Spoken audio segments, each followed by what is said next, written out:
So we learned about servers and basics of HTML, CSS, and JavaScript. The next topic that we will talk about is a detour to a Unix-based systems.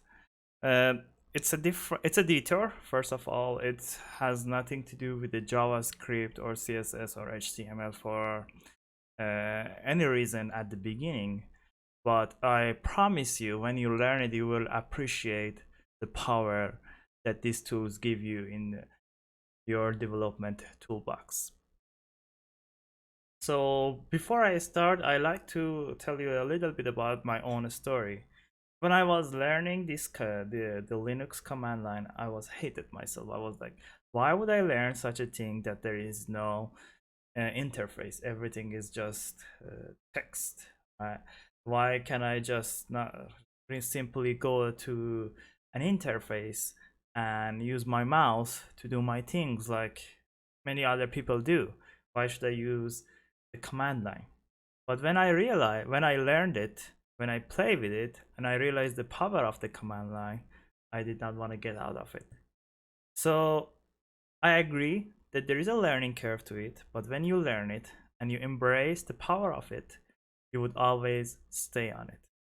My goal in this course is to teach you this power, so you will use it in your everyday life and you are not afraid of the power command line.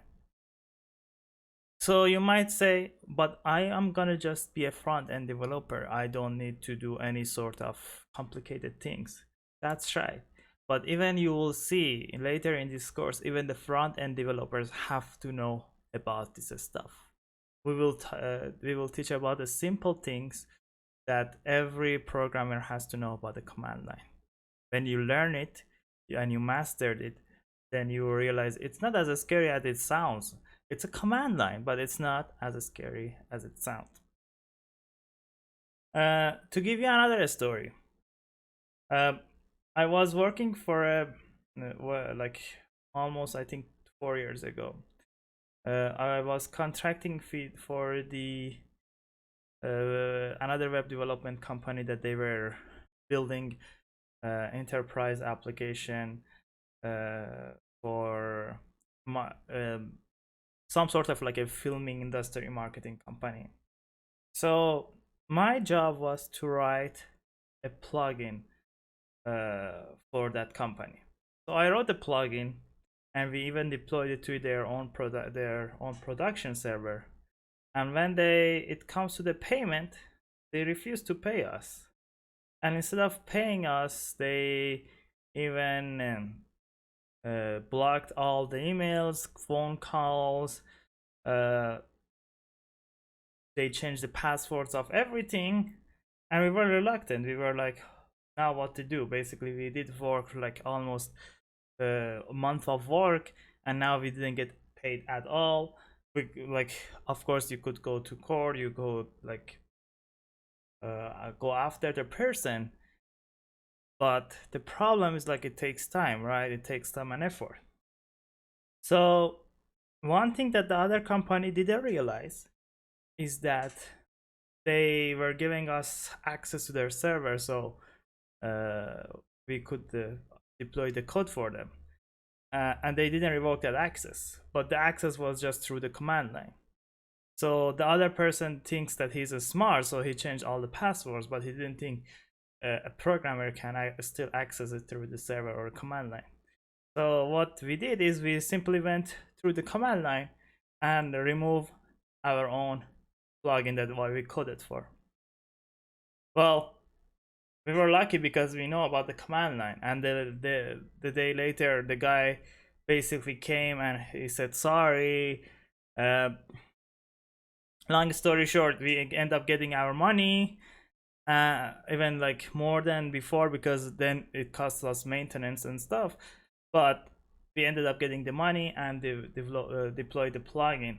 But the truth of the story is like the only reason that saved us that day is that we knew about the command line. So command line is a useful thing. That's the bottom line.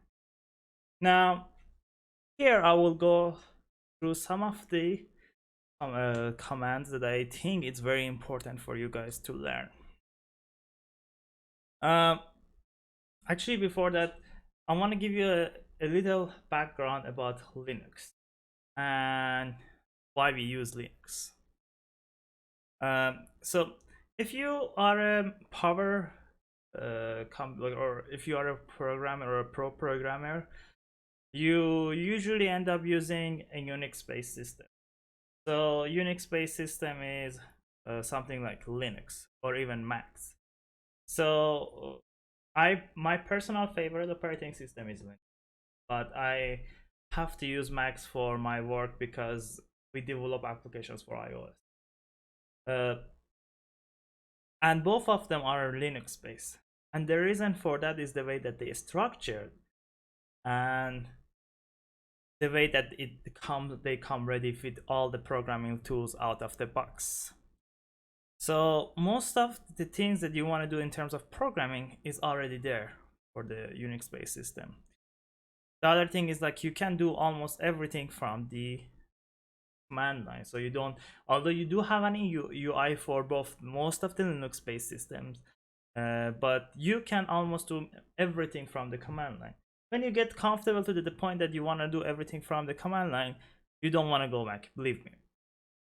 Um, uh, there is a good thing about it, it's open source, so it's free. When it On the other hand, when it's open source, we make sure that there is no, like, if there is a security or bug fixes, it will be fixed very soon. The other advantage of just the Linux by itself is there is so many flavors of it. There is one for just doing networking work. There is one just for the UI. There is one for the general day-to-day use. So you can choose whatever flavor that you want, and you get like up and running with it very pretty much fast. The other thing is like the package manager for Linux is very standardized, and when you learn how to use it, it will be very easy to keep on using it. So, some history. How Linux or Unix came to the background. First of all, Linux is based on the Unix. So think about Linux is like a layer over Unix. So, but what is Unix by itself?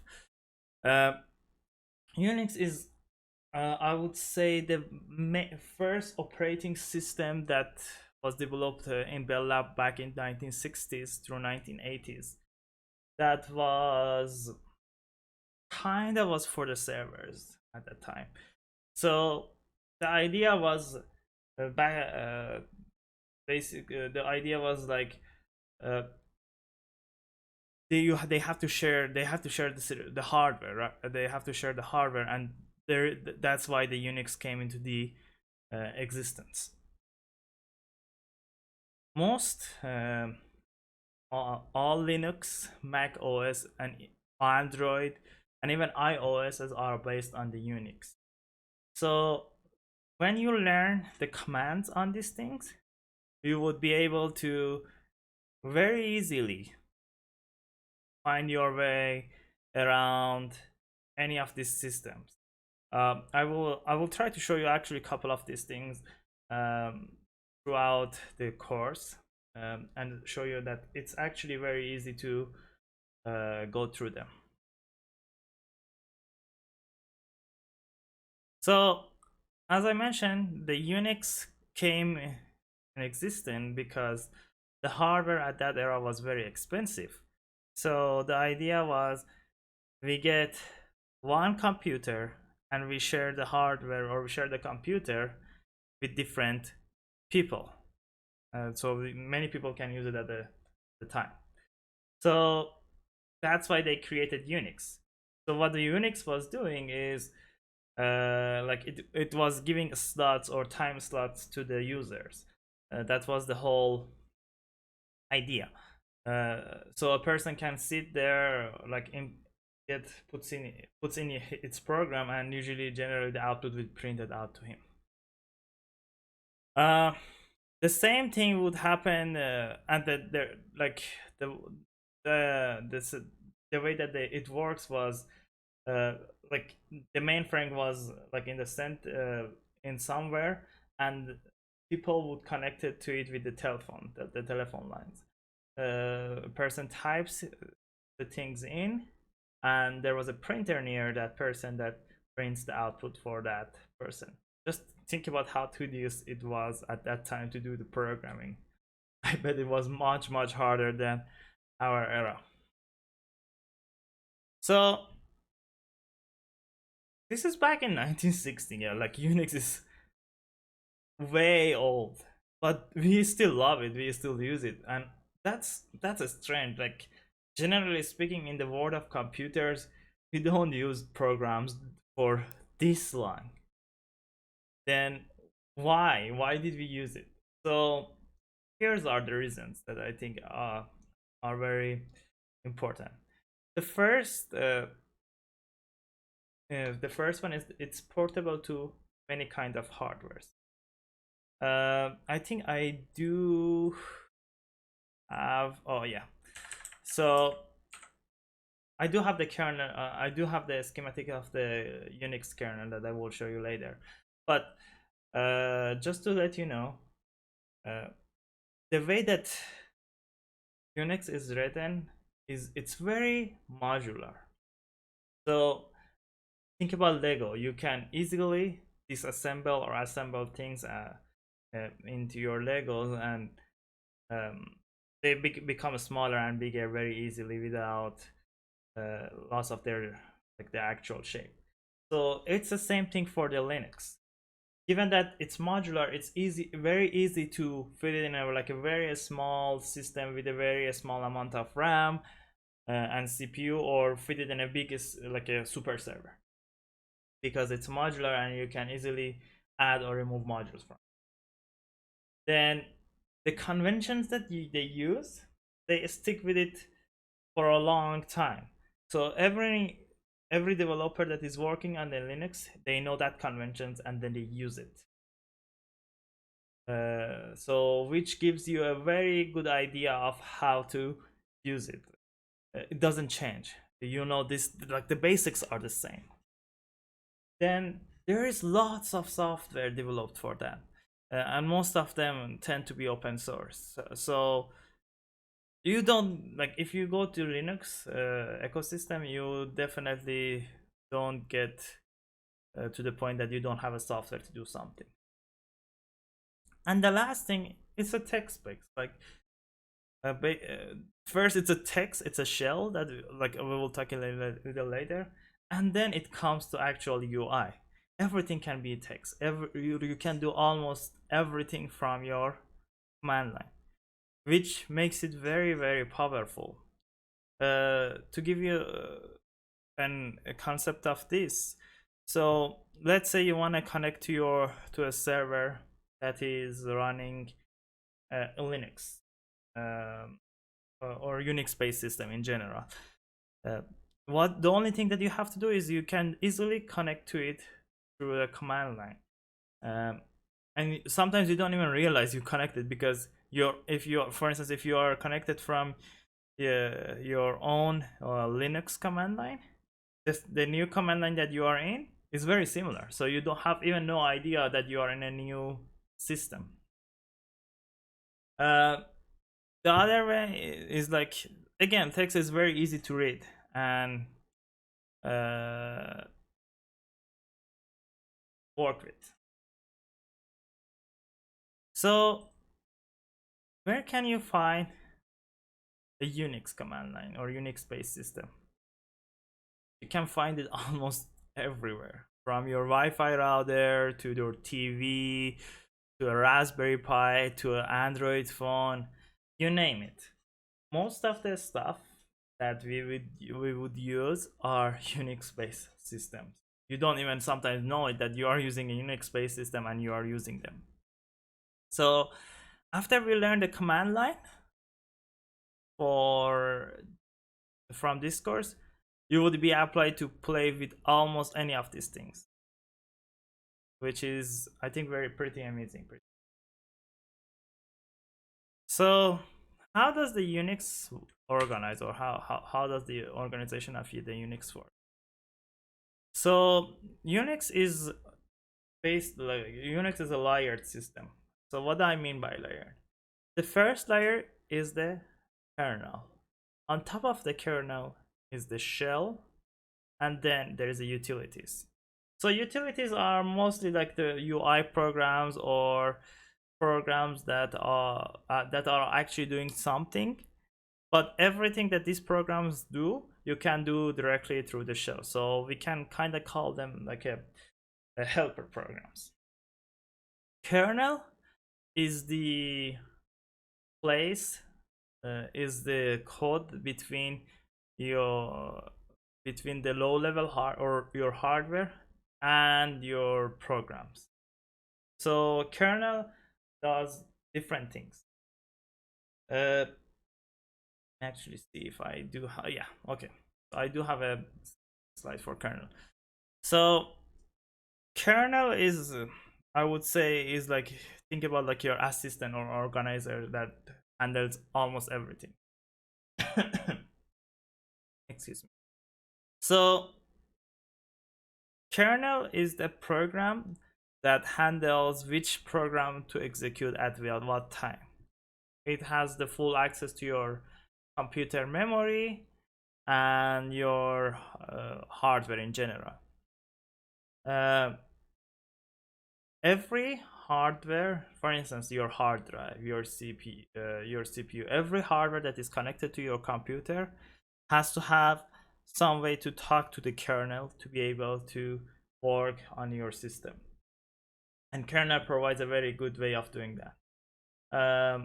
So I would, I don't want to go in more detail, uh, but kernel is the most modular part of the Unix based system, and that's the kernel enables you to run multiple programs, or for instance install your USB drive and it just works by itself, or many other things.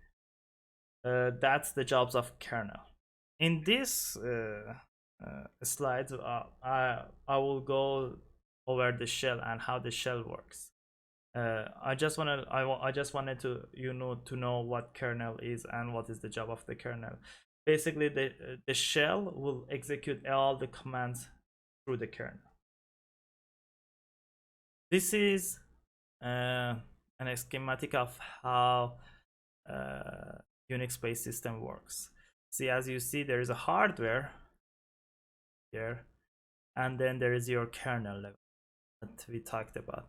So this kernel has some sort of like hardware controllers. We call them device drivers. So device drivers enables kernel to talk to the device and vice versa. So these device drivers will transfer data between the hardware and the software. Then this one, the kernel is managing the scheduling, drivers, and everything else. Then after that, here will become the shell. Like on top of this is a shell here. These are uh, like very advanced topics in operating systems. So I do not expect you to know it. This is just for your reference. So what is shell? Shell is a computer text program that executes program. So it's just a text. Basically, it's think about like as an editor that actually interactive and works. Um, Shell is a very old program, and uh,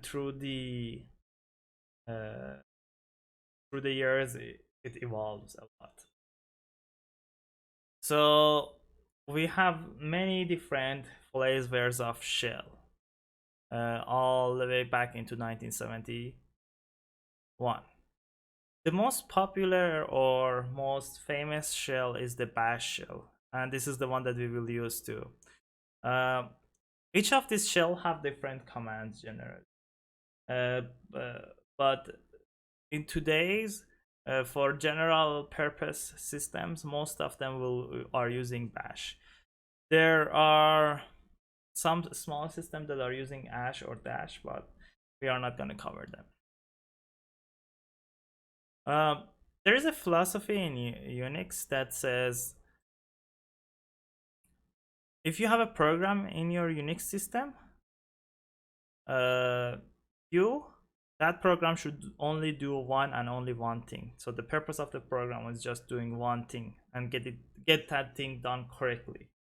Uh, and if you wanna if that pro if that thing needs to be outputted to another program, the other program has to handle the rest. So each program in Unix has to have only one purpose, one input and one purpose, and it tends to be pulled up through till now.